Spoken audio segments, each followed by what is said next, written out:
welcome to Woo Get Serious 19, the holiday edition.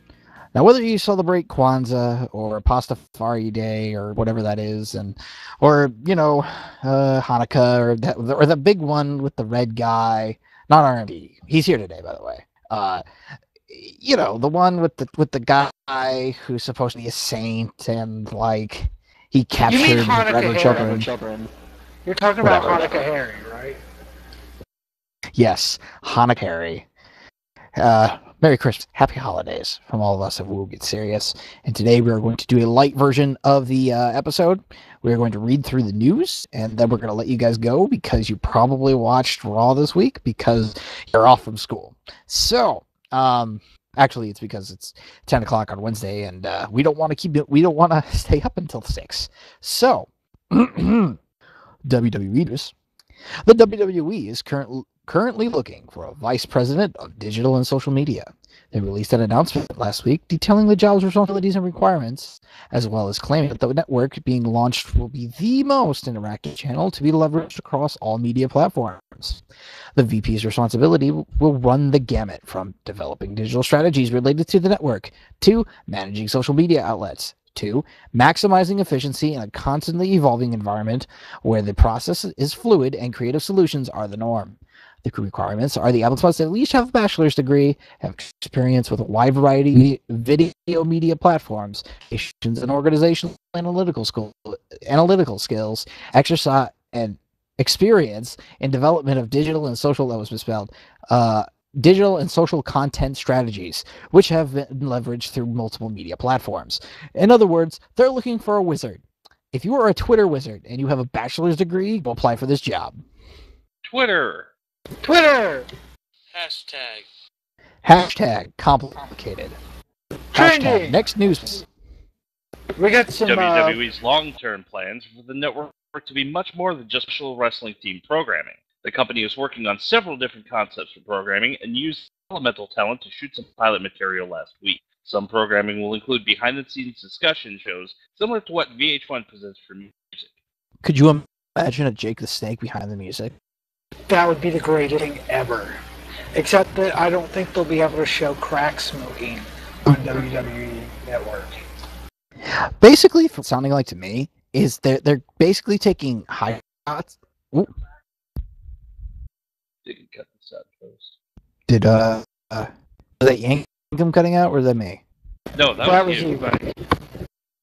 Oh God. Try to pause your torrents. So yeah, Jake the Snake, behind the scenes, it would entirely be about smoking tin rocks of crack behind the pay and go. I just want to watch and see what happens at the craft services table. That thing's got to get somebody thrown through it at least once a show, right? The only question is are they going to do this in kayfabe or not? Has to be in kayfabe. Shoot kayfabe. Indeed. WWE also plans to use the fan base they already have to create a push to request a network on their providers, and plans to bring some of the existing WWE wrestling programming, which includes the pay-per-views, NXT, Superstars, and some new live events to the network. They are trying to force the network into being carried, and internally the hope is that it will become their most important intellectual property, as they'll have a continuous base to promote and market the company and their products. Okay. Shouldn't that be what you do? I mean, if you've got a big fan base of people and you want to start up something new, that like a television channel or radio station, something like that, you take that fan base and you go, here, bug these people to get our stuff on them. Although I can tell you right now, the easiest people to convince to do something like that is DirecTV. So if you're out there, Wookiees, and you have DirecTV, then yes, the WWE Network is going to come to you. Watch it to be right over near the NBA channel. Or the other million channels that DirecTV has, and expected it to cost $1.99 a month. I don't think it'll cost anything, because if you think about it, it's on their sports package, right? I mean, theoretically, sports entertainment is still sports, right?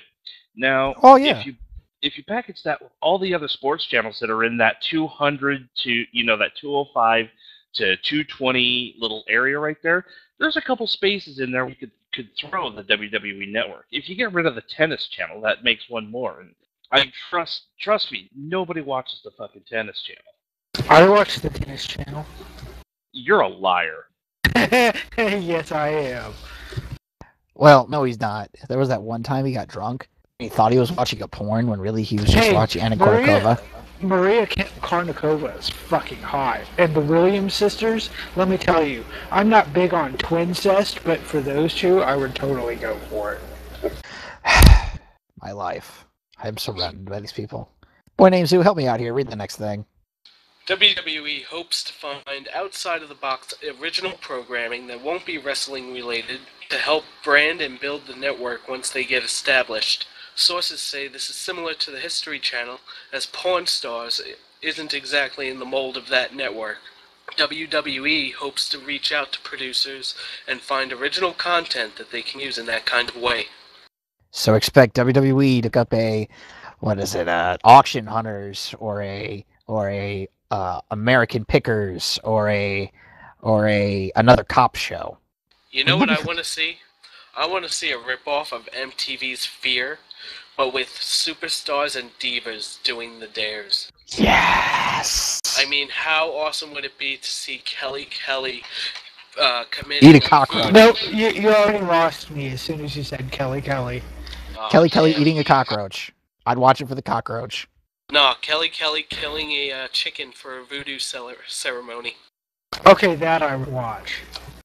Hell, man, sign me up for that, Vice President of Digital and Social Media. The plan of the network is to eventually brand WWE as more of a lifestyle brand instead of just a quote-unquote sports entertainment / pro wrestling company. Vince McMahon has been pushing for the company to cultivate this idea for years. Because Vince McMahon is ashamed to be involved with pro wrestling. He wants to make something bigger than his father made, and he's already done that, but it's not good enough for him. He still has a lot of issues that he has to work through, and he wants to not leave a working legacy. through them. You think every night before he goes to bed, he kneels down next to it and puts his hands together, and he looks up and he says, "Daddy, you love me now, Daddy?" You know, I would be surprised if that was a real thing, considering the relationship between the two. All right, you know what I'm going to talk about, Vince McMahon. Let's go on to the next piece. WWE has offered some current employees the chance to work on the new network, and some have declined with no apparent backlash. There's a strong concern within WWE headquarters that the network won't be ready as far as quality and how smooth everything runs when launch time comes in just a few months. Some fear that the network could bomb within a year. At the same time, the top officials in the company remain positive about the network's success.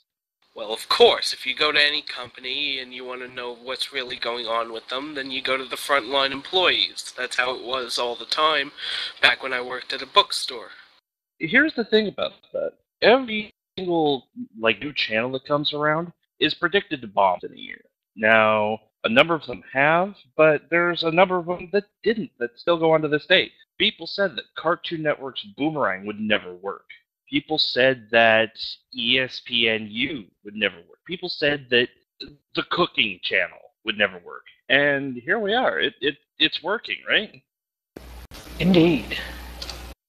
Yeah, I mean, it won't surprise me if WWE struggles in their first year. However, do I actually expect this network to take off? That's a very interesting question, because I know on Monday Night Raw this week, Laurinaitis was like, "We're going in to the golden era of the WWE, and CM Punk is leading the way."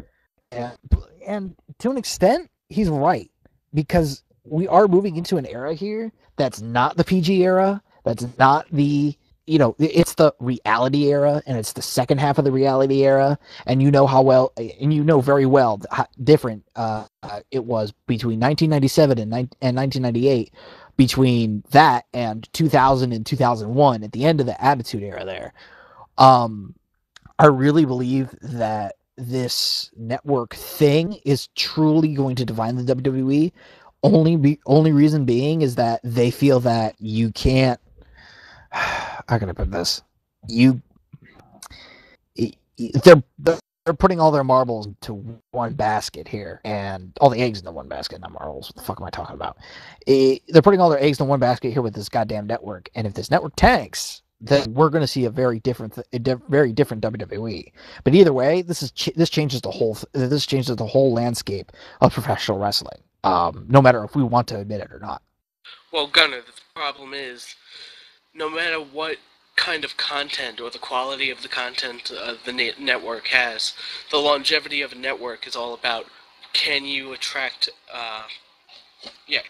can you attract advertisers? Can you generate revenue? That's what's going to determine whether or not the WWE network survives its first year.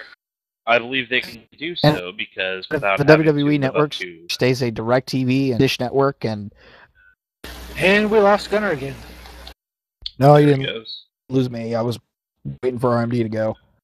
The WWE, without having to quote unquote live up to TVPG, can actually go have a different segment of advertisers. Somebody that may not want to associate themselves with something like, oh, WWE PG, because believe it or not, there are people who watch wrestling that are working for other companies.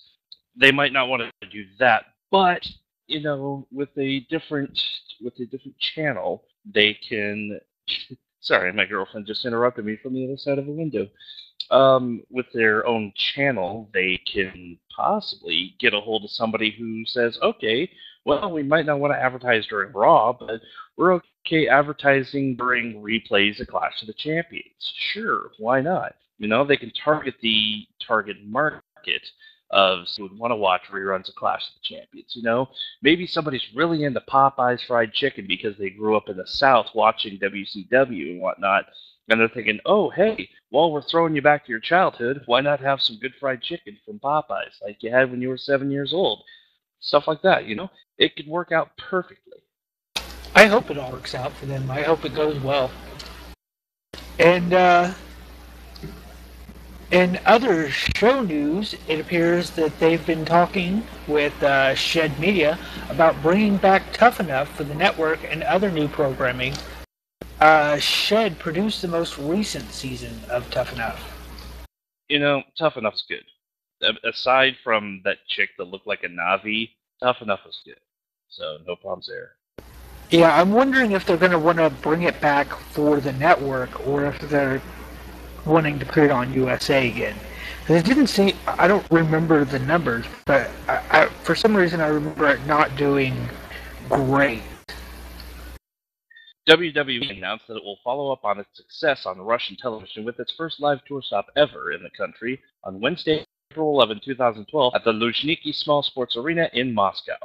The WWE Raw World Tour brings some of the WWE's biggest superstars and divas to the fans in Russia, and some of them slated to attend are Cena, CM Punk, Del Rio, The Miz, Kelly, Eve, and many more. The WWE will be working with the Russian live events promoter SAV Entertainment, who has previously worked with acts such as Paul McCartney, U2, Britney Spears, Aerosmith, and Elton John. This is great for the WWE because Russia right now is still in this point where they're finding themselves as a culture and as a people after the revolution of the 1990s. And they had the big old spasm where everybody was making money and really coming into their own as far as capitalism goes. But now they're finding themselves as a national identity and as a society. And pro wrestling goes along with this big old thing of machismo that Russian culture has, where men are manly men and they wrestle bears and they have hair on their chests and stuff like that. And what's more manly than pro wrestling? Muscled, oiled guys in tights wrestling each other. That's Russian culture right there. Feats of strength, testing yourself, burly men. And Russia is a huge untapped market as far as pro wrestling goes. And if you can get into Russia and if you can get into the Russian people and the Russian culture as far as that goes and just really seed yourself down in there and say, oh, we are friendly to Russia. Mother Russia is great friend to WWE. Then, yes, you will be making shitloads of money. And bring back Kozlov, damn it. I was going to say, this is a really good reason for Russia to have the WWE there, but for a completely different reason, considering the fact that mindless entertainment is exactly what they need to keep down the ravenous, protesting masses. So Jim Ross, good old JR, has written on Twitter that 2012 would be a big year in the WWE for the JR TV character. Hopefully that means they're bringing him back, and maybe Cole will shut the fuck up for a while. Uh, that would be awesome. I don't know. I'm taking it as the possibility of him getting fired again. Again and again, again and again. Maybe we'll go for a new record this year. 5 different fire a year. So, moving on, there have been some talks about moving CM Punk to the SmackDown brand later in 2012 to help them provide star power, which is something that I think they desperately need. Right, but don't do it at the expense of, like, the guy. And this ties into a news bit that we'll probably skip over now that I'm going to talk about it. But there's been talks that they're not happy with the ratings that Punk is garnering. I'd have to scroll down and look for it. But apparently the CM Punk and Zack Ryder tag team match that they had didn't do well on Monday. Yeah, that's right. week. It was a 3-man I last was gonna week. say, it was last week's main event, and it did, like, the worst quarter hour of the entire show. Yeah, and apparently, looking down, it looks like they have found a scapegoat for that, but we'll get to that later. Well, I say if you're going to move anybody to SmackDown to give star power, move Cena. Move Cena. Your ratings will skyrocket through the roof for SmackDown, and your Raw ratings are going to stay about the same. Not having Cena on Raw every week, I don't think that's going to affect it, because I think the people that are going to watch wrestling, they're going to watch Raw. Their problem is that they're not getting the ratings on SmackDown that they do on Raw, and they could do that by moving a huge name like Cena on there. Don't move Punk though. I was gonna say, I don't mind them moving Punk, especially if they take this opportunity to change the titles again and get the World Heavyweight Championship back on Raw where it really should be. That way you can have Punk come in, bring the WWE title with him, and hopefully make the title change that everyone completely wants. The new title introduction. Here's another little tidbit here. WWE have registered the trademark Fear My Name, which is likely for a new character. Hoping it's Brodus Clay and they're giving him something to do. Either him or Skip Sheffield is back now. Maybe give him a nice monster heel gimmick. And I'm excited to see what they do with Skip. I'm so happy he's back. He really was one of my favorite guys in the original Nexus. Check, 1, 2. My internet kept cutting out. Yeah, you're good. Let us know when you want to keep going. Yeah, let's just keep going. Fuck it, we'll do it live.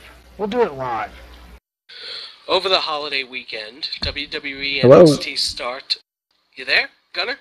You working? Can anybody hear me? Yeah, we hear you. We can hear you. Gunner? I don't think he can hear us. This is the best show ever. So we'll just keep going. Alright then. Over the holiday weekend, WWE NXT star Titus O'Neil gave out over 800 gifts to underprivileged children near his home in Tampa, Florida. Now this kind of thing is awesome because I'm a big in giving charity to kids. I have tax-free deductions taken out of my check. I donate big to Child's Play, and I think that especially for like a superstar like Titus O'Neil, who isn't quite established yet, isn't making as much money as some of the other guys, for him to go out of his way and do this is really fucking awesome. Right, and if WWE and their superstars are known for anything other than wrestling, I think it's probably their charity work. When you have a guy like Cena, who has granted the most wishes in the history of the Make-A-Wish Foundation, and the fuck tons of money that they donate in their work with Be a Star. Uh, they are probably uh, one of the most charitable corporations around. In other news, the WWE has been looking at sites in Florida as well as the Northeast for a possible location for an actual WWE Hall of Fame. Building the hall has come back into the news due to the fact that it is something WWE can promote daily on the WWE network. Also, they could use the venue as a staging point for filming different segments for the network. The company is in acquisition mode right now, looking to acquire historical pieces for the hall. Oh my god, this is awesome! I'm signing up to go to the I think groundbreaking ceremony. I'm gonna sign up on the opening day, because I think I would do that. This is really interesting because they've been wanting a physical hall for a while. Some say it's gonna be in Miami. Others say it's more appropriate in New York, but Please, New for York. New York over Miami. Please, New York, because it would make more sense, in my opinion, at least. I'd be surprised.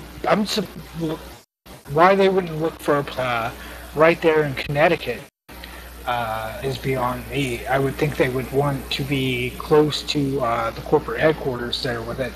But I guess I could understand wanting to put it in New York where people are more likely to go as tourists and see it. I don't care if it's in New York or Connecticut, as long as it's not. All right.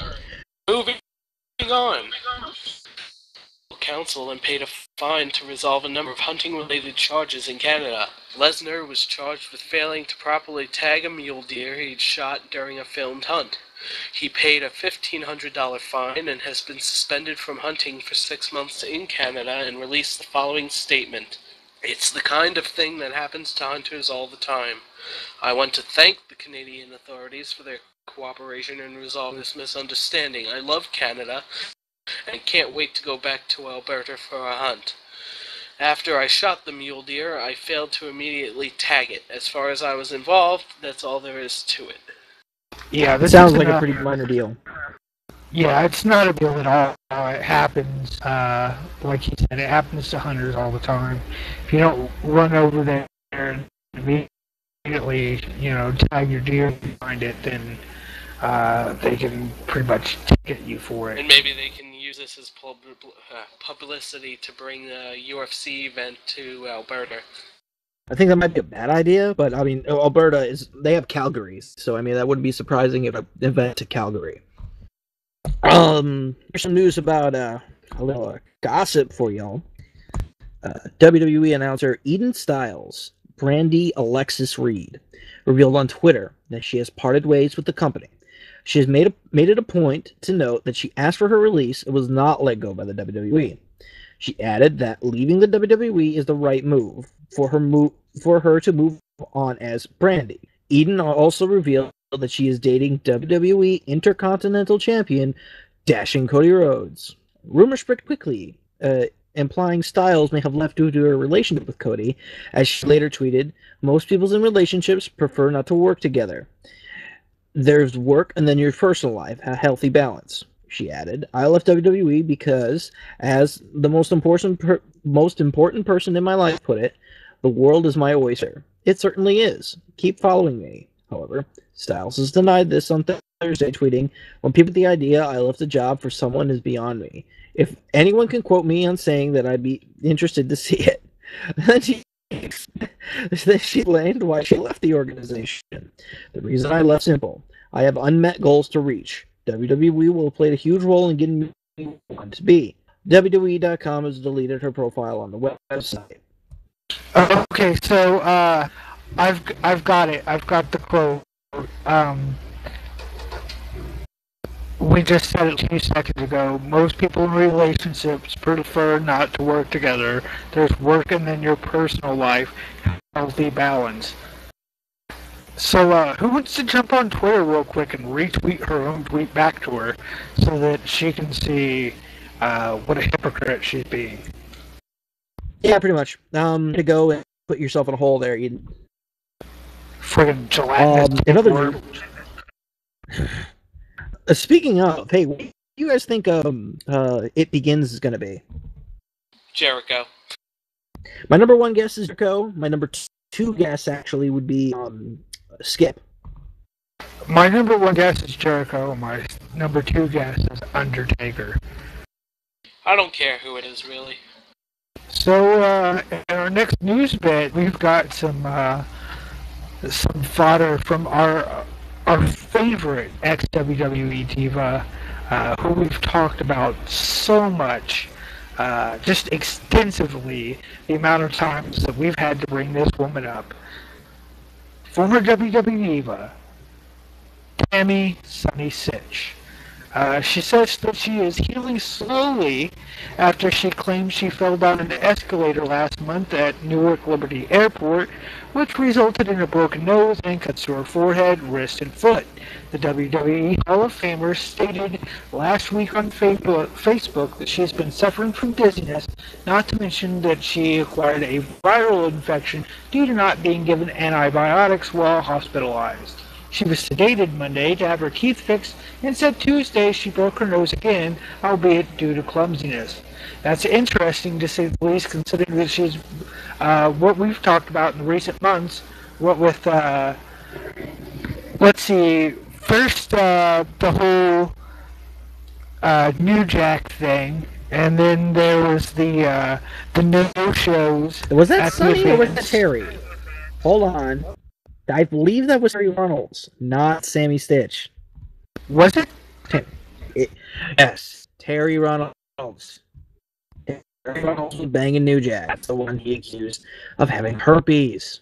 Remember this correctly. Maybe it was Sonny that he accused of... Oh, that's right. It was Sonny that he accused of trying to get her... Or, I'm sorry, get him to kill her ex-boyfriend, the former cop. There you go. That was the one. Who can keep all this shit straight? Oh, New Jack. Will you never cease to amuse us? Well, from New Jack to Florida, in a totally unjointed segue, WWE Central Territory Florida Championship Wrestling held a taping 2 weeks ago at Full Sail University in Orlando.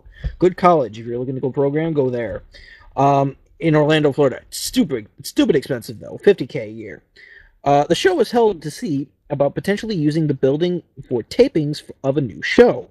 No word yet if that show will be a local FCW television show or a program on the WWE network.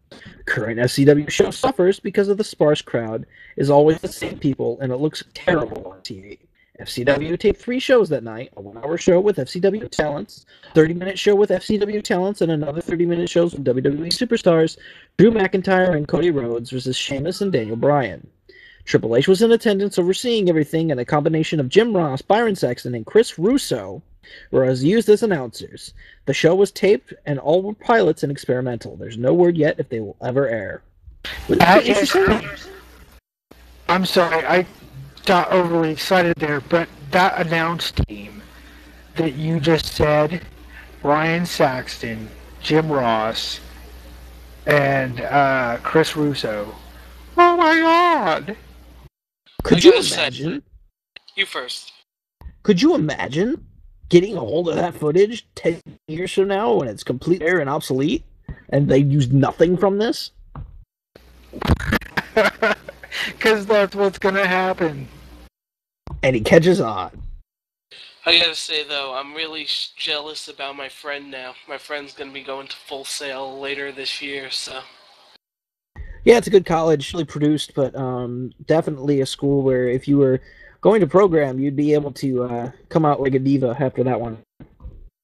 Alright, so let's go from FCU to Gabe Sapolsky. Gabe Sapolsky has a blog on the success of Daniel Bryan and CM Punk, which you can read on the Heyman Hustle website. If you're not reading Heyman Hustle, you should be. Here's a short excerpt from the article. So, my fuck you isn't for Punk or Bryan. I am beyond happy for both and excited for their futures. For years, I had heard critics, journalists, Naysayers and detractors tell me reason after reason why neither would ever have to make it under the bright lights of the WWE. Excuse me. Picked both Punk and Bryan apart, trying to highlight every weakness they perceived they had. To all the people, I proudly say, fuck you. Bryan and Punk prove that independent wrestling has today's new stars. I believe several of these athletes are now in Dragon Gate USA and Evolve. Talent like Johnny Gargano, Ricochet, Akira Tozawa, Sami Callihan, Chuck Taylor, Rich Swann, Wuha Nation, Pac, Brody Lee, and A.R. Fox, to name a few, have arrived. They aren't tomorrow's stars, they are today's new generation. I said it about Punk in 2005, and today about these exciting performers. If you aren't already watching, it's time for you to start paying attention and enjoy the ride to the top of the WWE Universe. Fuck yeah, Gabe Sapolsky. You tell him. I read this whole article, and I was really... I have to say, I don't really find anything wrong with what he's saying. Maybe some of the names that he's bringing up might not be quite exactly the kind of people you would see holding up the WWE Championship in the middle of a ring. But, for example, having Johnny Gargano and Chuck Taylor as a new tag team in WWE, fuck yes. Yes, please. I could totally see Chucky T holding up the IC title on SmackDown or the US title on Raw. Pretty much. Speaking of new faces, Donnie Marlowe, the son of former WWE star Haku, debuted on WWE Also known as Superstars. Mang. Yes. Mang! He debuted on Superstars last week. He appeared alongside Hunico as a mystery man on the show. Officials feel he has potential, but he's 33 years old, which could be an issue down the road.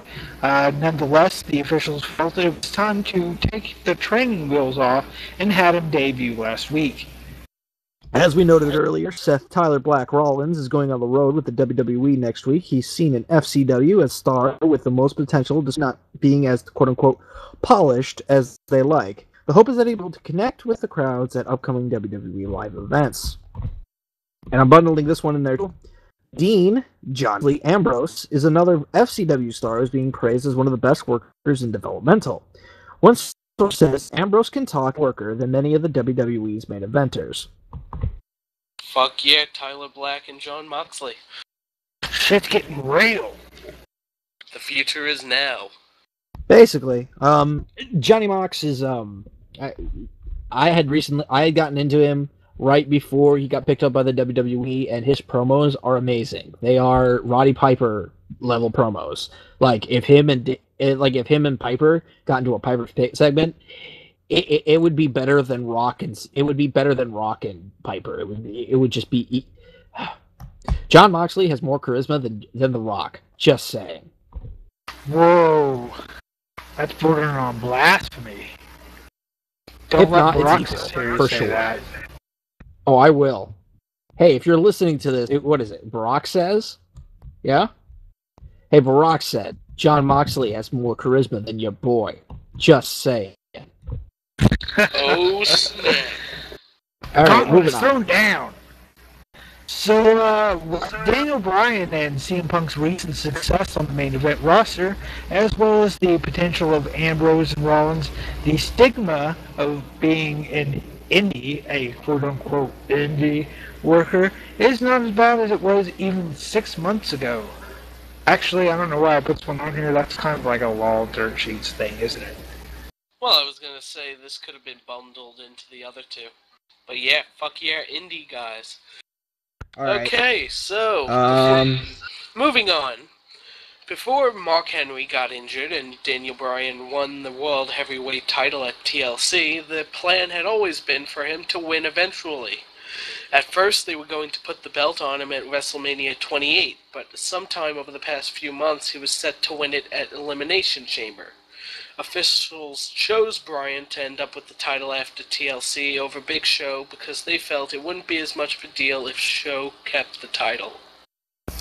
Alright, this is where I'm going to just say right now, fuck you, WWE, and those of you who are in charge of booking, because fuck, the only reason that Big Show wouldn't be a big deal holding the title is because you fucking retards booked him that way.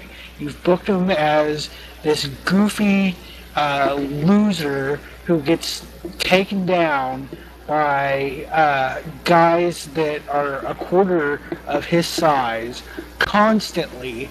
He never gets any real wins over anyone important.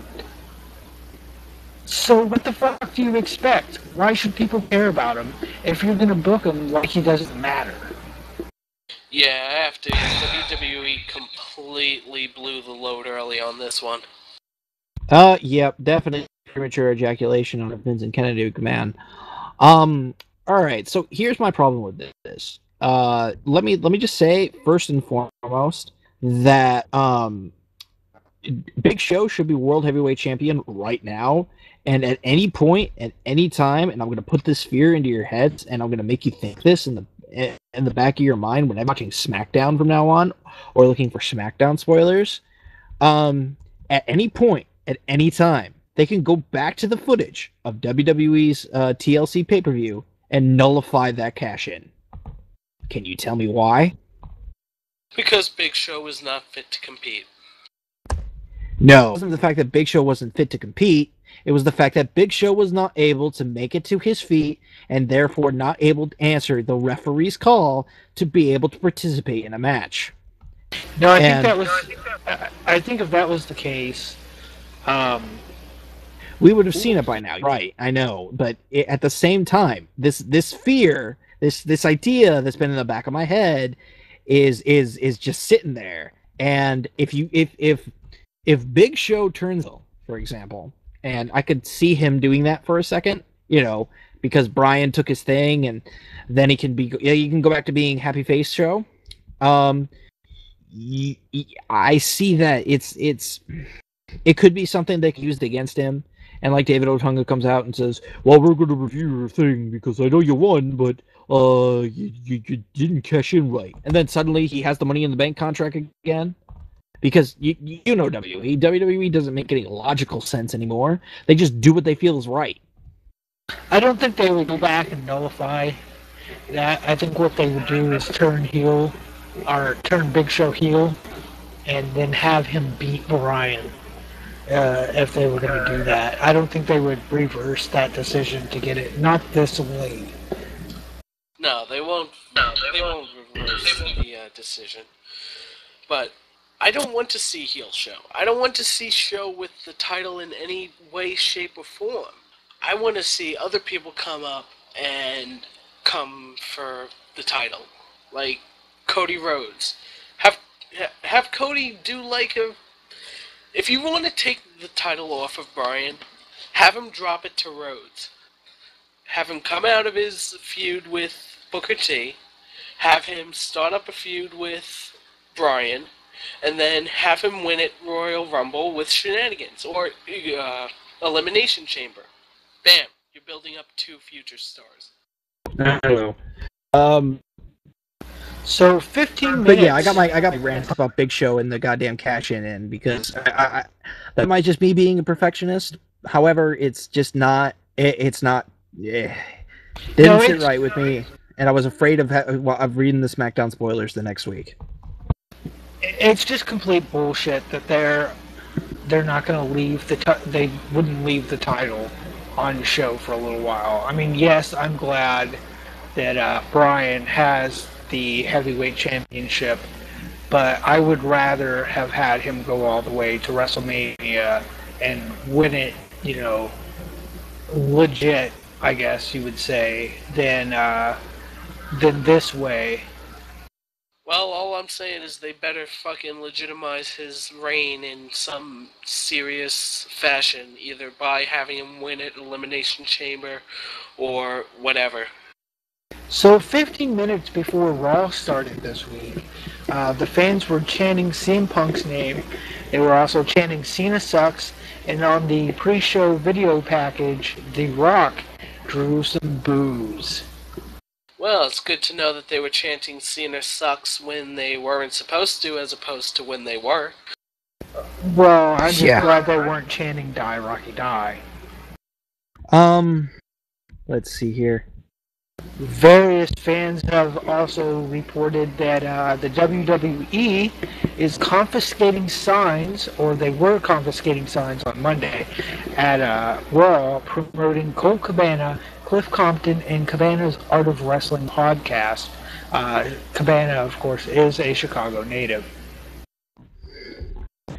They must have it out for Colt because he must have rubbed somebody the wrong way up top, or somebody's a real anti-Semite because they really have it out for Colt and they're not letting him get over at all on WWE television. I mean, it just makes Punk saying it in the middle of his shoot promo fucking that much more scandalous. Well, I'm going to tell you right now, it's Woo's fault. Woo, you're to blame for all of this because one of you brought that sign that said push Scotty Goldman and then he got fired and now we're never going to see him on WWE again. All right. Going back to former indie stars, former ROH World Champion Tyler Black made his WWE debut during a dark match at the Tuesday taping for SmackDown in Indianapolis. Black, who went by Seth Rollins in FCW Developmental, faced Skip Sheffield as a heel, and Sheffield won. That means Skip is the face. Yup. What'd it do? That makes me all kinds of confused. I don't know. I love Skip Sheffield, but I think he works better as a monster heel than... I agree.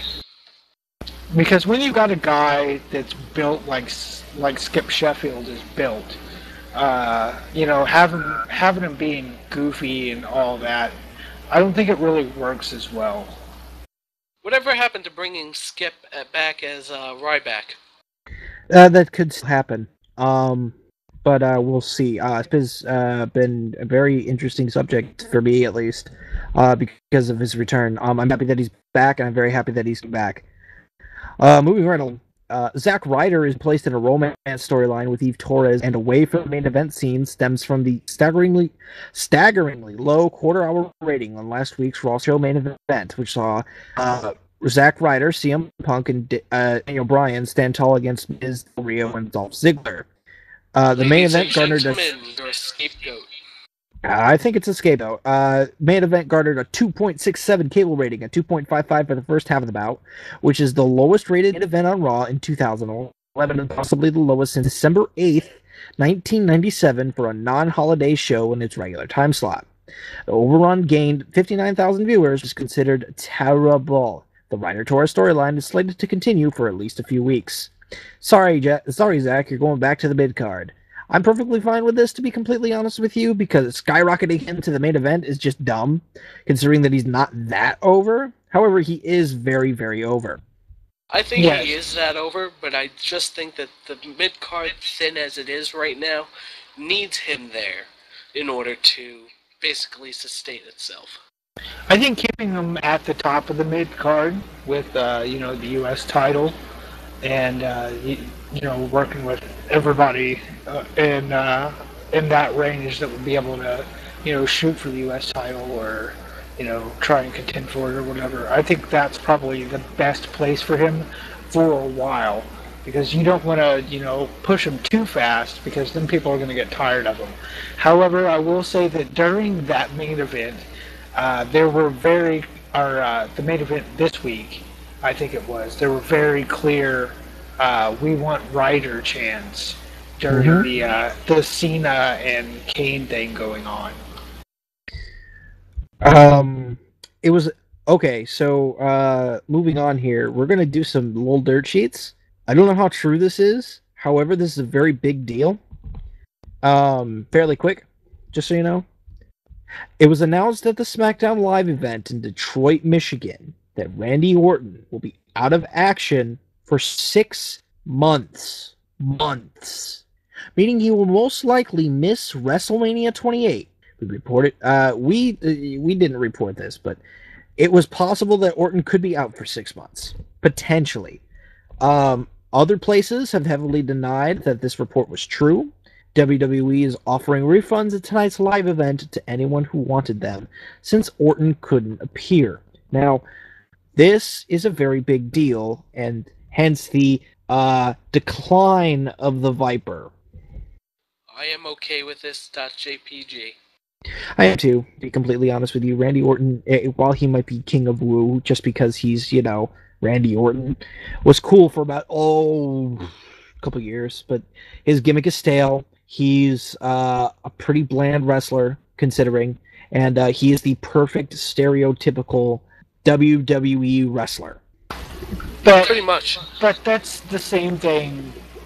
I could make the same argument for Randy here that I would make for Cena, and that he doesn't really pick that stuff so much. They kind of tell him, this is what we're going to do, and this is how it's going to work, and he has to kind of say, well, yeah, okay. Are you really implying that Orton doesn't have creative control in his character?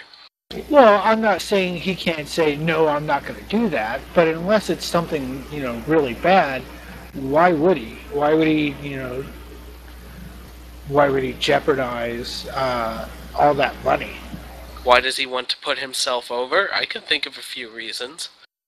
Well, we're not talking about the same guy that used to, shit in Diva's handbags anymore. Ever since he's gotten married and had his kid, all reports have been that he's a really cool guy and he's mellowed out. So I don't think he's trying to hold anybody down or anything like that at all. I just think he's bland as fuck. Well, that's why I am saying I'm simply okay with this and not celebrating in the streets. I think if we give him something entertaining to do, then he would be entertaining. I think if he wanted something entertaining to do, he would be entertaining. But he's perfectly content kicking the shit out of Wade Barrett. So, go for it. Whatever, I'm seeing this as a positive. Yeah, pretty much. Although details are sketchy, WWE has reportedly changed creative plans this week for several top stars, including The Miz, Dolph Ziggler, R-Truth, and current WWE champion CM Punk. I like saying his name. Who doesn't? Okay, here's an interesting one. Ready for this? WWE officials held a meeting last week after Raw ratings came in where Michael Cole's commentary was discussed. Thank fucking God. TV rating patterns show that fans have little interest in seeing anyone on TV besides top superstars. Consideration was given to the fact that maybe this is because Cole is burying the talents for the past year. Really? You think so, guys? You think maybe Cole going on TV and saying, oh, these guys are terrible, they suck, maybe that's why people don't want to see them? Or maybe they just don't want to see fucking Cole? I was going to imply from doing the oh really thing, but I think you've just covered it for us. Yeah, this is such an apparent result, and it just goes to show that WWE really is working like 6 months behind the rest of the world. 6 months? Anywhere between 6 months and 2 years, pretty much. Except for with this Twitter thing. God forbid. God forbid that we have some fucking sense here and says that maybe if Cole isn't able to put over new talent, he'd be, you might have some base that cares about your business. Hello? Yeah, I mean, how are people supposed to like Daniel Bryan and fucking, appreciate him as a credible champion when you got this fucking asshole every 10 seconds? Daniel Bryan, he's a nerd. He doesn't even have a TV in his house. Whatever. Moving on. We all know my rants about Cole, and yeah, fuck you, dude. Seriously, for being shitty, and I know I understand you're doing your job, but You're doing a terrible job at it. No, fuck that. Cole, you go to hell. You go to hell and you die. And then you get raped by a fucking demon with barbs on its cock. Okay, Enjoy. so going from Woo's one hatred to another, with a helping hand from John Cena, 40-year-old heavyweight boxer Monte Barrett participated in a week-long training camp with WWE's developmental league, Florida Championship Wrestling, in late October, early November. As a close friend of Cena's, Barrett has personal insight on the WWE superstar. He commented on the hostile reaction Cena receives from grappling fans on a weekly basis to Power Slam. We talked about that on November 14th, and I asked him, a lot of the fans say, John's not great, and he's only got a certain amount of moves. The Rock left WWE, and John took over. He just told me, I don't take it personally, so you don't either. It's a job. Me, I was bothered because the people booed him to death on Raw. Rock got a standing ovation. Who knows? John might take a back seat for a while. People got tired of Michael Jordan always winning, the Green Bay Packers too. They want different champions, like Lennox Lewis in boxing. It's our nature to want a changing of the guard. Maybe Cena needs to take a back seat, then rise up again in a year or two. Really? Or 3. So? We're doing... We're gonna keep the trend going. Can we just change the name of the show to, Woo Gets Fucking Obvious? Pretty much. Hey guys, I got news. Oh, this is really good great news. As of this week, the plan is to bring WWE's Money in the Bank match back to WrestleMania 28 in Miami. The match was not featured at this year's WrestleMania event, but there's gonna be another one on WrestleMania. Yeah! Fuck yeah! And hopefully they bring back the rules, meaning that you can challenge for any title that you want at any time. Fuck yeah. Doesn't matter what brand. If you're on SmackDown and you win, you can go to Raw and challenge for the WWE title, or vice versa. That's what I want. That's the good Money in the Bank, in my opinion, because then it's really unpredictable that way. Because when it's just for the one title, then it's okay. Well, he can only shoot for the WWE, or for the WWE title or the heavyweight championship. We know he's going to be going for that one. It's just a matter of when is the champ going to be knocked out. This way, you don't know if some guy from SmackDown is going to show up with the briefcase and take the title away or whatever. That's what made it really exciting, in my opinion, is you had no way of knowing what was really going to happen with it. Yeah, I think it's a really good idea too, and hopefully it means that we can get rid of the Money in the Bank pay-per-view. I don't think we should get rid of the Money in the Bank pay-per-view. I think it's a very good pay-per-view, and it's a very good idea to keep that around. I like the idea of 3 cases because they're unpredictable. However, you need to keep the cases separate. Therefore, I don't either you have the guy who's cashing in Money in the Bank, cash in at Money in the Bank. Yo, dog, I heard you like Money in the Bank, so I got Money in the Bank and Money in the Bank. No, you can't. So you can title. No, I was gonna say you can't because 3 cases is just reeks of overbooking. Yeah, but you're assuming that the cases wouldn't be fucking you. 2 out of the 3 cases wouldn't be used that night after. Right. Well, here's what you do. You have your SmackDown and your Raw cases on the Money in the Bank pay-per-view, and then you have your any title you want briefcase on WrestleMania. I think that would work. And then it's not going to be.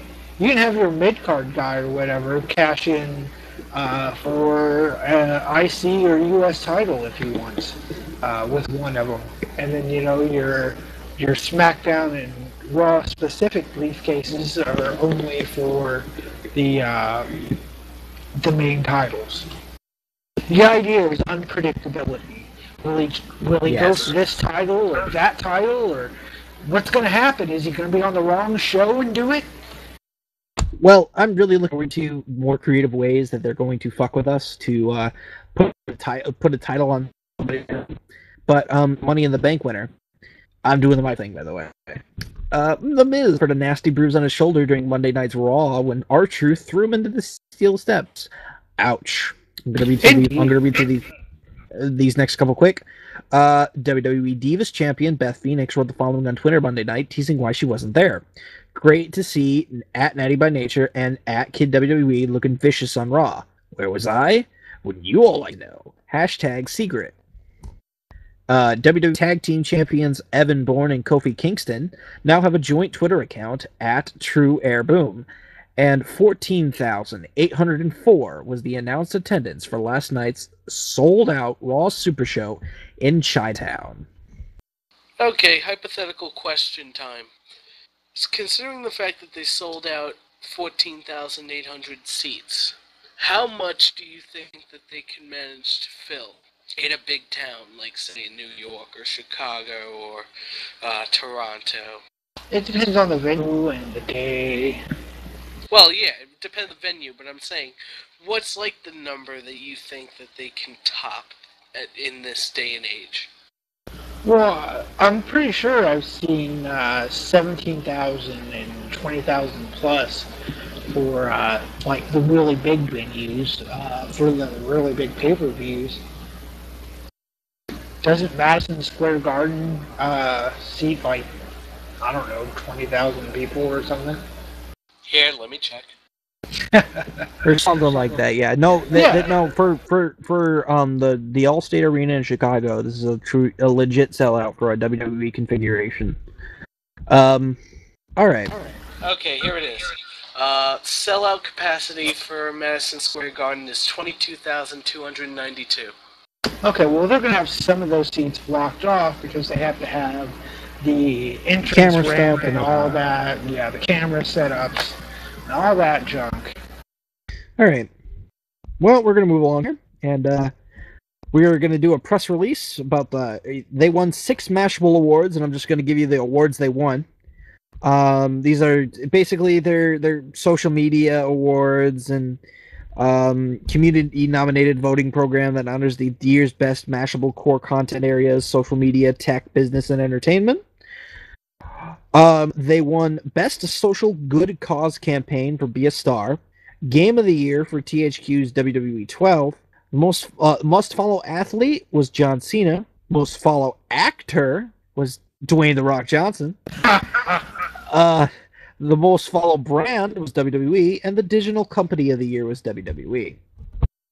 Well, it's good that they're getting recognized for their efforts by non-pro wrestling entities. You know what I mean? So it's not just, the wrestling stuff that they're being recognized for. It's their efforts as a brand that are also being recognized. Jim Ross recently spoke with the Gazette in Iowa about Oklahoma Sooners in advance of the team playing Iowa Hawkeyes in the Insight Bowl next week. College football stuff. Among other things in the interview, he talks about his current job in the WWE. Quote, I am a senior advisor, like a consultant, he says. I still play the JR character on television. It's a recurring role on TV, just that. I'm a senior advisor in talent relations and talent development. I'm actively engaged in recruiting, training, and observing the rookies in the system and the next generation of sports entertainment performers that are trained in the WWE's facility in Tampa. I'll spend more time in that area than I did when I was executive vice president and the primary play-by-play voice of the brand. This is a very good role for Jim because he's got a very good eye for this kind of stuff. And also, a recent blog post on jrsbarbecue.com, go buy his fucking barbecue sauce, motherfucker. Jim Ross discusses his holiday wish list, which is one section of the list dedicated to Daniel Bryan as World Heavyweight Champion. He requested WWE focuses on accentuating Bryan's strengths, that Daniel Bryan gets plenty of positive. The TV time and legit opportunity to show that all involved he is a hard-working veteran that can that can go from bell to bell. Personally, I find any size arguments regarding the new world champion to be nearsighted and outdated. Plus, Bryan being verbally thrashed for being a vegan or a hypocrite for cashing in the Money in the Bank contract earlier than WrestleMania 28 has run its course. The consumers will determine if Bryan is a hit or miss. Be sure to read the full blog at jrsbarbecue.com. You hear that, Cole? You hear that, Cole? You shut the fuck up now. In a bit of irony, Mark Henry is interviewed in the January edition of WWE Magazine and says he's considered quitting before his world title run. Henry noted that he is capable of another sustained run, but that time is catching up to him. Well, I'm older in the business, and my children miss their dad, he says. Not to mention the aches and pains are just making it harder to get through everything. But right now, I'm feeling fresh and things are going well. I'm going to hang around as long as I can.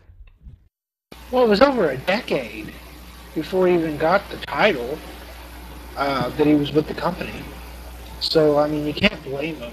And they're like, oh, well, we're going to put the title on you. Of course he's going to stay. I'd be sorry to see him go. Mark Henry is great at what he does. I mean, yeah, he's not a technical guy or a high flyer or anything like that, but for what he does, which is brawling and being a badass, he's fucking great at that. And, you know, I hope they do something with him and give him something good to do before he goes. Okay, here is WWE's.com's list of the top 25 matches of 2011. Which matches have you watched? Which matches should you watch? And, yeah, there's Some of these probably don't even belong on here. Some of them don't, some of them do. Number 25, Rey Mysterio's Cody Rhodes from WrestleMania 27. Meh. Number 24, Yoshitatsu versus Tyson Kidd from WWE NXT, the feud over Yoshi's fucking action figure. That should have been higher on the badass list. right there. Should be higher on the list. Edge versus Kane, the last man standing match from SmackDown. That was at the beginning of the year. Punk, Miz, and Del Rio from LC. That was a fucking epic match. Randy Orton versus Cody Rhodes in that street fight from SmackDown where Cody got busted open the hard way. That was pretty good. Miz versus John Moore in the Falls Count Anywhere match from Raw. That was a great match. I love that. That was an amazing match, especially for Raw. You wouldn't expect to see a match that amazing on Raw, but Jesus, titty fucking Christ, they went all out. The SmackDown Elimination Chamber match. Number 9. Number 18 is Randy Orton versus CM Punk from Extreme Rules. I don't remember this match. Nope. I blocked it. Del from Rio. memory. Del Rio and Mysterio for the WWE Championship on Raw. That was a good match. Yeah, Ray put on a pretty good showing. Dolph Ziggler versus Randy Orton from Raw, which won. Number 15, Mark Henry versus Daniel Bryan in the steel cage match from SmackDown. That was a sweet match. Was fucking epic. Epic. Orton versus Barrett TLC is number 14. Really? Really? Yeah, no. Number 13, Mysterio versus Punk from Capital Punishment. No. No, not really. I don't remember that. John Cena versus The Miz. John Morrison steel cage match from Extreme Rules. I don't That's the remember that. one where Jomo busted out a bunch of his flippy shit and... Oh yeah, we did whatever it is, the crossbody I'm not gonna touch you splash. Yeah. Mark Henry versus Big Show from Vengeance is number 11. Is that the one where they went to the outside and Big Show got thrown through the guardrail? That was the one where they went through the ring. The ring, dude, the ring. Oh, that match was fucking awesome too. Yep. They should have just put Big Show versus Henry, because all of those were good. I know. SmackDown Money in the Bank match 10. Yeah, that was pretty good. No, it was very good. I remember that. Edge versus Dolph Ziggler from the Royal Rumble. Number 8, which is a surprise. I'm already going to go ahead and say no right now. Yeah, John Cena and The Rock versus Awesome Truth from Survivor Series. Nope, Yeah. that match was just it wasn't anything special at all. The only thing special about it was that it had Brock in it. Pretty Didn't much. even have good psychology. The 40-man Rumble match was number 7. Yeah, that was pretty good. It started off good. There were some good spots in there, especially with the Jomo Spider-Man spot that he did, where they threw him outside of the ring and he hit. What did he land on? I think he landed on the stairs or something. He jumped up on the guardrail and he ran along that, and then Spider-Man jumped over back onto the ring apron. Yeah, but the entire stretch with Cena and Swoggle from 21 to like 28 just killed the momentum of the match entirely. It slowed it down completely, and it just made it kind of drag. Number 6, this was a great match. Oh my god. Christian versus Del Rio from Extreme Rules. That was a damn good match. I think that should have been higher, to be completely honest with you. Actually, I would have swapped it with number 3, and we'll get to that in a second. Your top 5 consists of Rey Mysterio versus John Cena for the WWE Championship from Raw. Why? Really? 4 was the Raw Elimination Chamber. Of course, Raw has Yeah. higher than SmackDown. There's 2 SmackDown things on here. Number 3, Randy Orton versus Ken from Over the Limit. Yeah, it was a good match. I agree with you. I think it should switch places with 6 there. Number 2, John Cena versus CM Punk from Money in the Bank. Fuck yeah, this should have been number 1. Because the one that's at number 1, it was a good... We'll get to it. Go ahead. And the number 1 match from WWE.com's 25 matches. What do you fucking think it is? Triple H versus The Undertaker from WrestleMania 27. No! Yeah, definitely agreeing when you say that these two should be switched. But I think basically what this article's going to be used for is to kind of like... it's pretty apparent that it's being used to hype Triple H versus Taker 3 at this year's WrestleMania. What are you talking about? It's 2. It's 3, 2001. Nope, that never happened. Fine. Here's some great news. WWE diva Layla indicated Wednesday her return to the ring is drawing near. She tweeted, "Who's ready for WWE to become flawless again? The final WWE Women's Champion has been sidelined since May due to tears of both her anterior cruciate and medial collateral ligaments, which required surgery. She's undergone rehabilitation in the meantime." Meanwhile, retired diva Michelle McCool says she's ready for Layla's return, adding, "Going through photos, good times. WWE needs some flawless back fast." There have also been reports that McCool has been getting the itch to return in recent months. There's no word at this time, however, about whether she has had talks with the WWE about a return to the company. Oh my god, bring back Flawless, please! Flawless in time for Karma? Oh shit. It's like 2010 should have happened. True, but the thing is, if you're gonna have Layla coming back at the same time as Karma, you need to keep them away from each other. For a Put while. Layla on Raw, put Karma on SmackDown. I'd put it the other way: Layla on SmackDown, Karma on Raw. I think I agree that Karma's probably the better ratings getter, and she would probably do awesome on Raw, knocking people out and shit. But here's the thing, I think SmackDown probably needs her more. Yeah, but Karma doesn't really have star power yet. Sure, she has that want to see feeling about her, but I think she will have that star power as soon as she's back and starts knocking heads again. yeah, but she has to get that first.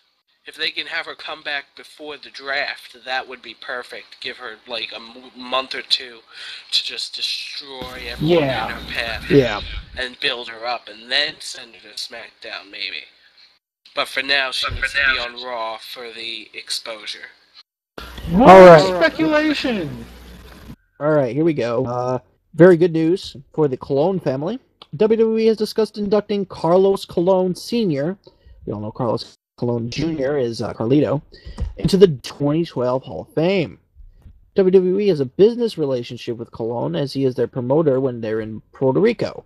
Plus, his son Primo and his nephew Epico are on the roster. WWE has previously announced that Mexican legend Mil Mascaras will for the 2012 class.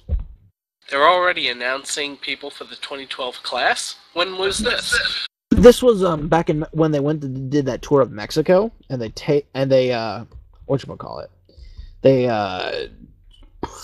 did that tour of Mexico, and they wanted to announce Mil Mascaras in Mexico. So there you go. So just one? Yeah, that's it. Damn. Speaking of Hispanics, I guess. Wow, what a terrible segue. Vince McMahon has been pushing Alberto Del Rio to show more ruthless aggression during his matches. Basically, they want him to work a more physical style. Obviously, WWE is lacking strong heels, especially on the Raw brand. The Miz is the only person seen as a mega heel right now.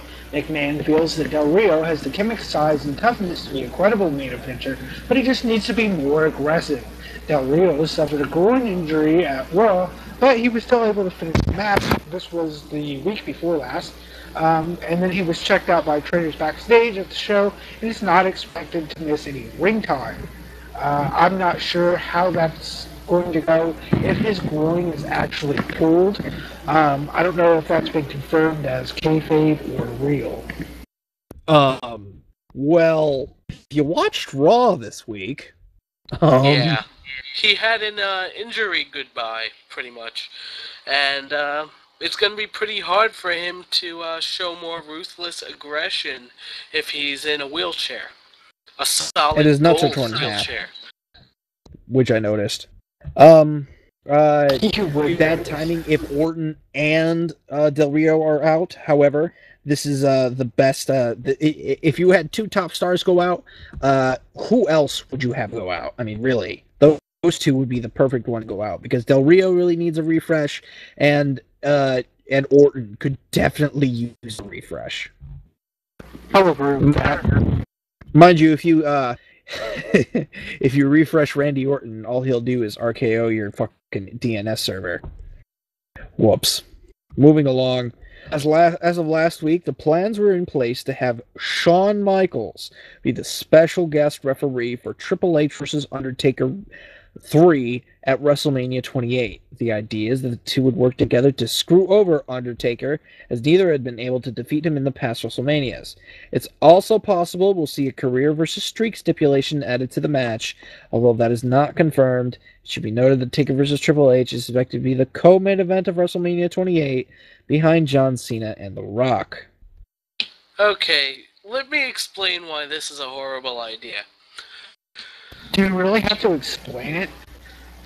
Well, first of all, no, I'm talking about. I'm not even going to get into the obvious part about friggin' the fact that we're having Triple H and Taker again, and the fact that it probably will end the streak. I'm going to go into the fact that Shawn Michaels is going to get the short end of the stick if they go along with it, because think about it. He's retired. He's said before that he doesn't really want to come back to the ring. If he comes back for one night and screws over Taker, what are they going to do? They're going to turn him heel for one night. Why would they do that? Not to mention that it doesn't make sense, at all, with the way that Shawn went out as a face. And, all he went through in that match trying to win. So yeah, no, it's totally fucking retarded, is what it is. Agreed. Shall we move on? Let's. CM Punk recently spoke with RedEyeChicago.com about winning the WWE Championship in Chicago and his love for MMA and the Cubs. Here are some highlights, and get yourself ready because this is a long one. On winning the championship in Chicago, I don't think it could have gone any better. It's an awesome feeling, and it was a very hostile environment, and I deal well with those kinds of situations. What better place to win the WWE Championship than in Chicago, where I grew up and started my wrestling career? Shall we pause and take a discussion about this? I can read through. Alright. About WWE's PG era. I don't think the WWE is going to go anything but PG. I don't see the need for the TV-14 rating because that was the past. Ba-ba-ba-ba-ba. Swearing just to swear isn't entertaining to me, whatever you're watching. Ba-ba-ba-ba-ba. We have to remember that it is a family-oriented show, and I think the product in general is a lot better when we have to police ourselves, knowing that families are out there watching and listening to every word. And here's something that's going to set the internet smarks on fire. The so-called Attitude Era is not needed in this day and age of sports entertainment. Well, he's right, because the Attitude Era was the Attitude Era. It was that time. I mean, that would be like bringing back, the Renaissance now. Like, it just wouldn't fit. On other notes, does anyone really care about what he says about being a Cubs fan and fan of MMA? It's fine. You can. If you want. So, being a Cubs fan, I think that you have to root for whatever sports team your father rooted for. My father would watch every Cubs game, and even if he fell asleep, the TV would still be blaring. Good or bad, he couldn't change the channel. And yeah, that's much the story of the Cubs, I think. Poor Cubbies. Moving on to being a fan of MMA, he remembers watching the first UFC. A couple of my friends got together and we heard that it was no holds barred and anything went, so we ordered the pay-per-view, and later I got to train with Dan Severin in Chautauqua, Illinois. And that's how I fell in love with jiu-jitsu. I was never the biggest, but I was fast, and look at Royce Gracie, who had the same mold, and he was taking out guys who were 150 pounds heavier than him. So yeah, CM Punk confirmed for MMA fag. I think you mean MMA bro. WWE's website has a new review up from Jim Ross on the new Steve Austin DVD set. Ross talked about the alternate commentary they did with Austin and said, personally, my favorite aspects of the full disc set were the 3 hand-picked WrestleMania bouts that Steve selected. He and I did alternate commentary that takes you inside Austin's head as it relates to ring strategy and the art of storytelling. It was one of the most rewarding broadcast assignments of my long career. Wow. I didn't even know that. That makes me want to really order that now. Yeah, I'm going to have to get that. Moving on.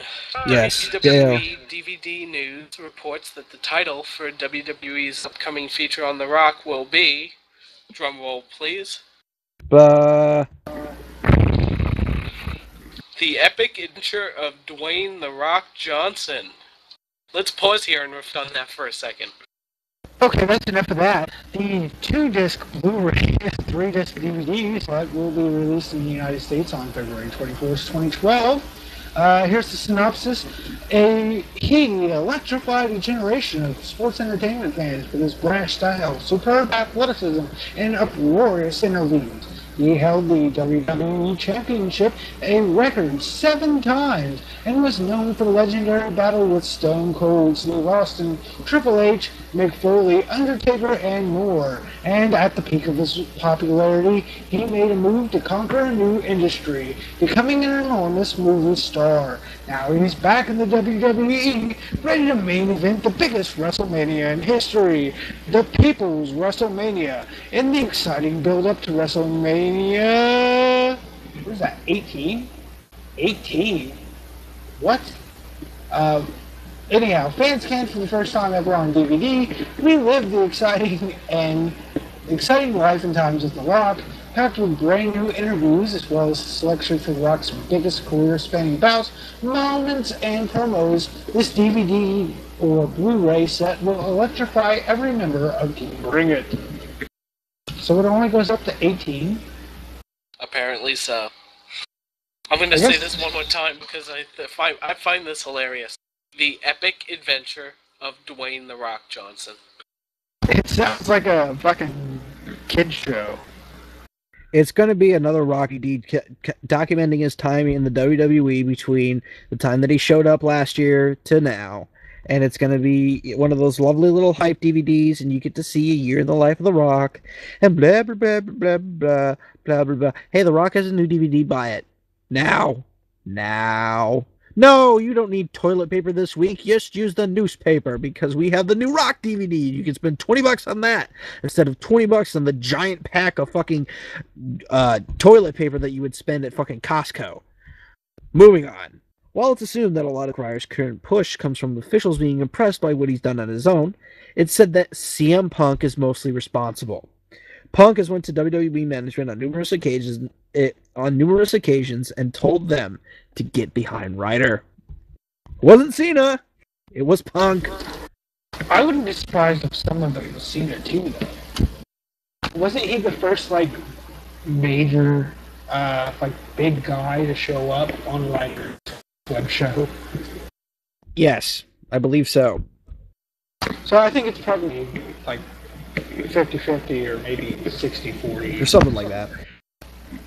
Kevin Nash's were two non-WWE events during the weekend of the Royal Rumble. Nash is being advertised as a part of Fight the World show on January 27th at Long Island, as well as January 28th in Elmhurst for a meet and greet and autograph signing. So apparently no Big Sexy at the Royal Rumble this year. Yay! Oh, poor baby. And finally, for your WWE news, the WWE is partnering with Kmart for a contest to promote the 2012 WWE Rumble, beginning on January 8th and running through January 29th, the day of the show. Kmart is offering a $10 off a future WWE merchandise product if you spend $30 on WWE merchandise in the store. That includes WWE Mattel toys, THQ's WWE video games, and WWE t-shirts and apparel. So if you want to go get your stuff cheap, go to Kmart. It's better than spending $30 on a shirt at the merchandise stand. Pretty much. Go buy WWE 12 there, you get $10 off a future WWE merchandise purchase. Good job. Alright, that was the week in WWE news. I know that was a lot to take in. Take a breath. Take a breather. Go get a drink. Yeah, you know you want to. Or you're probably walking or working out at work, or working out or something. What you should be doing, though, is bracing yourself. Grab whatever you have near you, because this is going to be an earthquake. This is going to be a big deal. This is going to be TNA news. See, no, you totally screwed that up. The way it should have ended was TNA news? Brace yourselves, ladies and gentlemen. We're going to talk TNA, and we're going to poison your brain. TNA World Heavyweight Champion Robert Roode recently did an interview with the Poughkeepsie Journal. Roode spoke about his current role as TNA World Champion, as well as the path he took to becoming TNA Champion. Quote, "It's just an opportunity to prove to everyone that I'm worthy of being the world champion. Getting into this business, everybody dreams of being a world champion. There's a lot of pressure that comes along with it, but I thrive under pressure. I'm good at pressure. I've had the belt for a couple months, and I plan on keeping it for a long time," Roode said. "I think, obviously, you learn along the way. I've learned a lot. I came from humble beginnings in Canada, getting my feet wet in the business. It has been a long transition. I am a real student of the game, and it has being in this spot right now allows me to perform in main events and travel around the world representing the company." Roode's ready, brother. Let me tell you, the Jack dude, that Robert Roode kid, he doesn't have the it factor. And he's probably said that. That's what's funny. TNA announced their Genesis VIP weekend. Basically, it's like every other fan app VIP weekend. You get a meet and greet, you get to hang out with them at Orlando, and then you get to watch the pay-per-view, and then you get to watch the tapings the next day, and then you're sent home with a doggy bag. Probably from Don's. But there's a pre-show tailgate party, and it's hosted by Samoa Joe and Pope. You better watch out, because Samoa Joe will get kidnapped by ninjas again. Or Samoa Joe just eats all the food. Yeah, that's what I was gonna say. Some sad news, Thanks for actually. stealing my jokes. Yeah. TNA wrestler Matt Morgan announced on his Twitter account that his father died after a long battle with brain cancer. He said, "Thanks yet again to for all your prayers over the past 2 years for my dad's battle versus brain cancer. Yesterday was his funeral, and he's finally at peace." Matt, dude, that blows ass. I'm sorry. That's a pretty terrible thing to happen to someone. And I hope that that our thoughts and prayers and condolences and all that stuff, good wishes, and good. Yeah, dude, I'm sorry. That's terrible. Moment of silence. Okay, moving Um, on. moving on. Gonna do some lighter news here. Some news involving the TNA's Ring Ka King project. The Indian talents involved are signed to multi-year contracts, while the American talents who work the tapings are not signed to contracts for Ring King. I want to see this thing. Matt Morgan won the promotion's main championship. Harry Smith and Chavo Guerrero won the tag team titles. The crowd heat for the tapings were reportedly great, and wrestlers like Scott Steiner were said to get old school white hot heat. Where does that reaction were similar to that of the scene in the 80s. Chavo Guerrero wrote the following on Twitter regarding the tapings. In India right now, and had a credible wrestling experience last night. Never have seen anything like this in 18 years of wrestling. Great crew in India, inside the ring and out, really making me love wrestling again. Oh my god, I want to see this. Yeah, It sounds fucking awesome. We need videos. We need to get Tri-Moon on this. Yeah, I really see this, and the first thing I want to, I really want to see this because if it's old school white hot 80s heat, oh man, dude, you have no idea how fun that would be to work in. Well, and one more thing about Ring Ka King. Ring Ka King tapings in India suggest that former WWE superstar David Hart Smith is performing under a cowboy gimmick. Months ago, before WWE release, officials toyed with the idea of Smith doing a cowboy gimmick, so apparently it was his idea, not WWE's. Ha.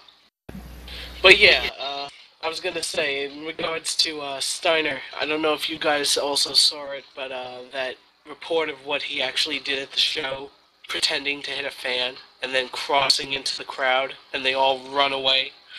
And then he climbed up to the friggin' second level and chased all of them away too. Oh man, I want to see video of that so bad. Alright, moving on from TNA news. We're getting into our indie news and whatnot. Let's see here. We have the updated card for ROH's final battle pay-per-view, which, did that take place already? We missed that, didn't we? Yeah, it happened already. Yeah, so we'll just skip that then. Chris Jericho, and I put this in the other news because besides this tweet, he has recently tweeted that he is sick and tired of all the wrestling questions and will not be answering anymore, and that he's done with the WWE, quote, deal with it. But recently, he conducted a 40-minute interview with rock legend Slash that'll air on this week's Rock of Jericho satellite radio show. That is something that I am interested in listening to. Indeed. I'm going to pronounce his name. I'm going to do it. Do it!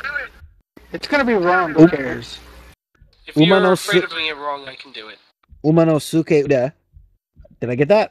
Yep. A legendary Japanese heel who also worked in the United States as Mr. Ito, passed away Wednesday at the age of 71. Ueda is best known as the manager and tag team partner of Tiger Jeet Singh. This was during the time when Singh was one of the top heels in Japan in the 70s and the 80s. Both for New Japan and then later for All Japan Wrestling. During this time, Ueda headlined against Hulk Hogan, Inoki, Hansen, the Funk Brothers, Baba, Jumbo Tsutsura, Genichiro Tenryu, and Riki Choshu? Is that how you say that? Yep. On behalf of all of us here at the podcast, I'd like to send our condolences to the family, friends, and fans of Mr. Ueda. Poor Mr. Ito.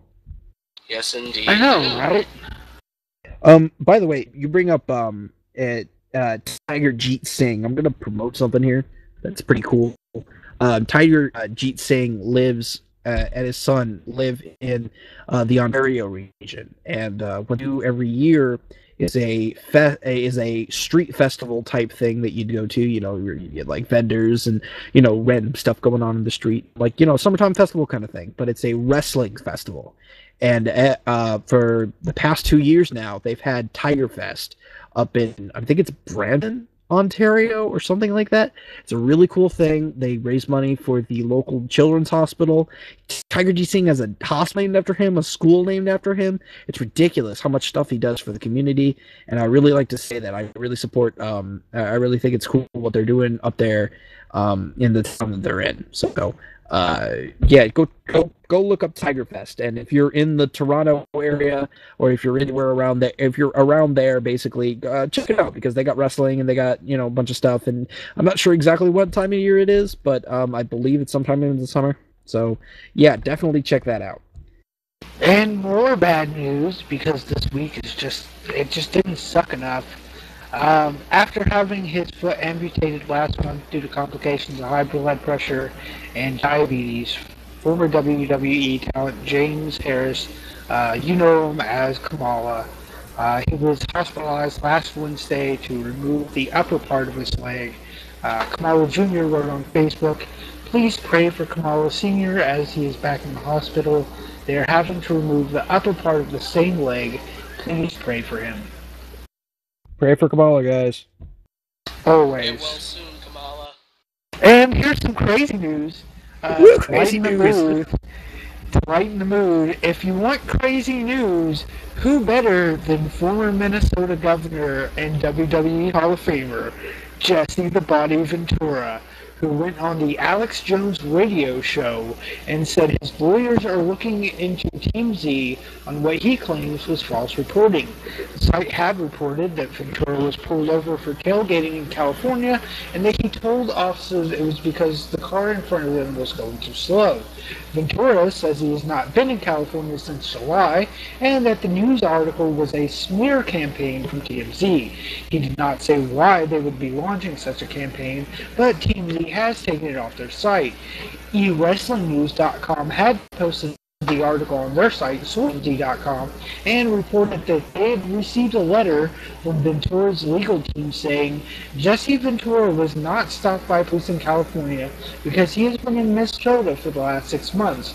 He went live on air on the 21st to refute this lie. He has not gone to an airport for 15 months because he refuses to fly. Retract this article immediately or face legal action.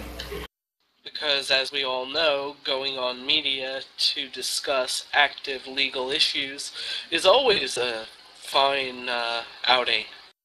This is Alex Jones. Who the fuck listens to Alex Jones? I don't even know who that is. He wrote InfoWars. Basically, he's really out there. Wait, is he the kind of like fat? Is he the kind of like fat conspiracy theory guy? Not the Glenn Beck one, the other one. Basically RMD, but not ginger and more conspiracy theory. Yes, I know who that is. I'm not proud to say that. You shouldn't be. All right, so I got some news about the Asylum Arena. The old ECW arena will host its last pro wrestling events in January on January 14th. The venue will host a CZW Evolve doubleheader that day. Representatives from numerous promotions that run the venue met with their lease holder, Joanna Pang, over the last several days. While Pang is not opposed to wrestling in the venue, thank God, the arena will be shut down on February 1st for extensive renovations.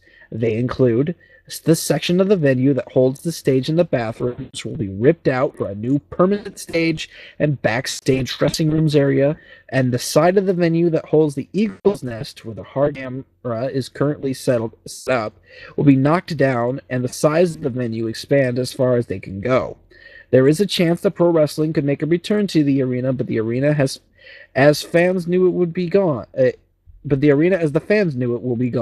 The arena was a favorite of several promotions to run the reasonable renting fee, $2,500, and also due to the fact that old management allowed pretty much an anything goes environment. End of an era. Things won't be the same after that. I mean, I'll tell you that much. But hopefully, we can get a similar thing going on after the renovations and stuff. And if it's nicer in there, I mean, I'm not opposed to it. You know, there's always time for change and there's always time for updating. And if the arena needed updating, I believe that it's quite awesome that they're expanding it and not just tearing it down for something stupid. Like a parking lot. Hats over hearts, man. My question though is, will that include the balcony? And if so, then what will New Jack jump off of? I think it said, did say the balcony. Isn't the balcony where the eagle's nest is? Yes. Then yeah, it's gone. Speaking of January 14th Evolve Show, it'll be the final event there. Right now, the event is being titled Tribute to the Arena, and the company is pushing the idea that the main event of the night of Johnny Gargano versus Ricochet will be the latest of many in the arena that made stars in the building. They've also added a through to the show, and issued the following announcement. Evolve will present a stellar card to make sure that the building goes out with great wrestling. However, the people who made history in the building will be in the final segment. The show will close to a tribute to the arena, featuring many special guests, including those that made an extreme legacy. That Philadelphia wrestling promotion. Alright, guys. Last thing. One more thing that's about our buddy, Sean Waltman.